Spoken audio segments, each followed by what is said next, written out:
Hello everyone, welcome to Internet Learning. Hope you all are doing well. So today we are going to discuss the topic, the core of class 11 geography chapter number 3.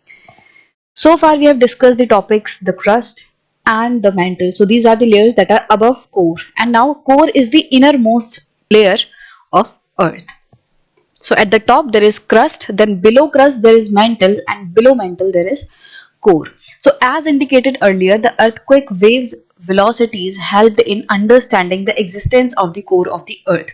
जब हमने earthquake की जो seismic waves हैं वो पढ़ी थी, तो उसमें हमने समझा था कि सेस्मिक वेव्स जो है वो बहुत ज्यादा इंपॉर्टेंट है, क्योंकि सेस्मिक वेव्स ने हमें हेल्प की ये पता करने में कि अर्थ के अंदर का जो स्ट्रक्चर है वो किस तरीके का है।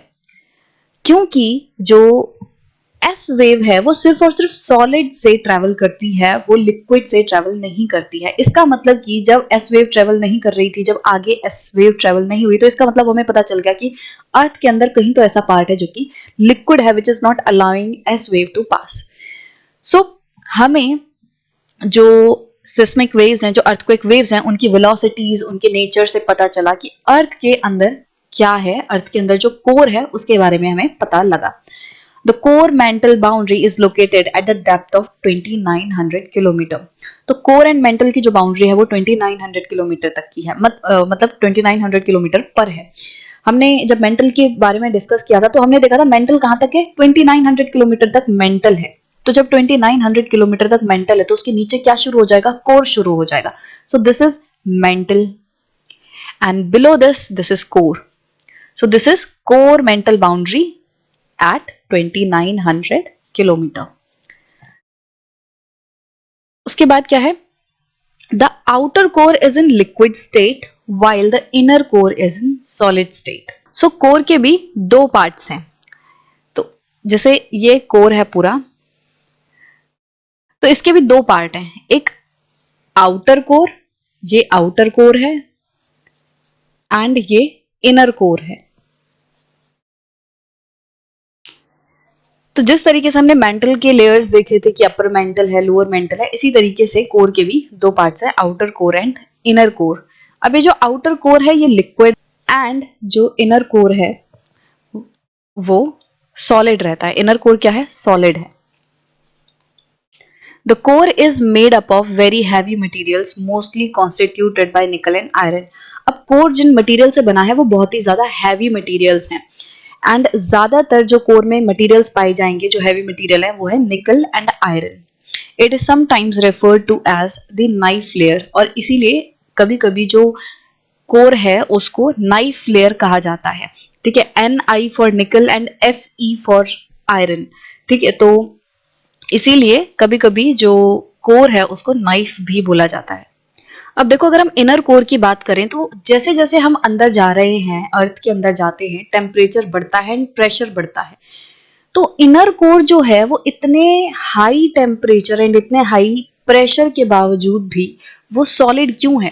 जैसे आयरन जो है वो हीट में पिघल जाता है, और हम कह रहे हैं कि जैसे ये हैवी मेटल जैसे आयरन है, निकल से बना है, तो फिर इनर कोर जो है वो भी लिक्विड क्यों नहीं है। जैसे आउटर कोर लिक्विड है तो इनर कोर भी लिक्विड क्यों नहीं है। जो इनर कोर है उसका टेम्परेचर लगभग 5000 डिग्री सेल्सियस है, बट इतने टेम्परेचर के बावजूद भी ये चीजें नहीं पिघल रही, क्योंकि जो कोर है, इनर कोर है, उसके ऊपर बहुत ज्यादा प्रेशर है। इतने ज्यादा प्रेशर की वजह से जो इनर कोर है वो चाहकर भी पिघल नहीं पा रहा। जैसे कि ये अर्थ है, इसके ऊपर एक लेयर जो है वो क्रस्ट का है यहां पे। ठीक है, तो यहां पे इसे समझो, ये जो टॉप लेयर है ये है क्रस्ट, क्रस्ट के नीचे है यहां पे ये वाला पूरा मेंटल, मेंटल के बाद ये वाला जो है ये है आउटर कोर, एंड उसके बाद आपको देखने मिलेगा ये है इनर कोर। अब आप इनर कोर को अगर ध्यान से देखोगे तो इनर कोर के ऊपर कितना ज्यादा प्रेशर है।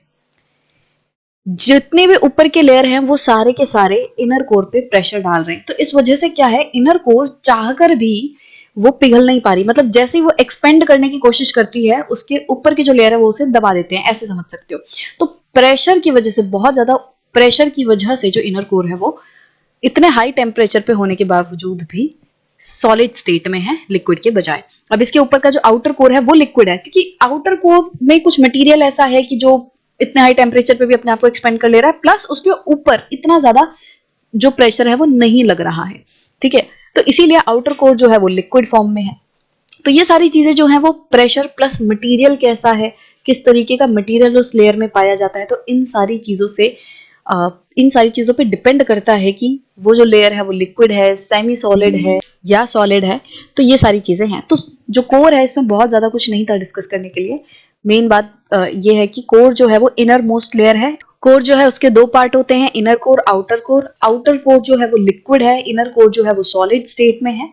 एंड मेंटल जो है वो 2900 किलोमीटर पे खत्म होता है। तो इस बाउंड्री के बाद से ही जो कोर है वो शुरू हो जाता है। एंड फिर अर्थ के रेडियस तक आप देखोगे तो अर्थ जो है उसके रेडियस लगभग 6378 किलोमीटर का है। तो यहां पे अगर आप देखोगे, जैसे ये वाला जो पूरा, ये देखोगे अगर आप, ये पूरा 6378 किलोमीटर का है। तो इसका मतलब 2900 किलोमीटर के बाद देखोगे तो कुछ 3000 कुछ किलोमीटर का बनेगा। टू बी प्रिसाइज 3478 किलोमीटर का ये जो रेडियस मतलब थिकनेस रहेगी कोर की। ठीक है, तो यहाँ पे ये बाउंड्री दिखाई हुई है 2900 किलोमीटर की बाउंड्री, एंड यहाँ पे inner core and outer core की बाउंड्री है 5100 किलोमीटर पे। इन टोटल अगर आप बात करोगे तो 2900 किलोमीटर से लेके 6378 किलोमीटर तक कोर है। इसकी टोटल थिकनेस अगर देखोगे तो ये 3478 किलोमीटर की है। आई होप कि अब ये चीज में भी आपको कोई कंफ्यूजन नहीं होगी।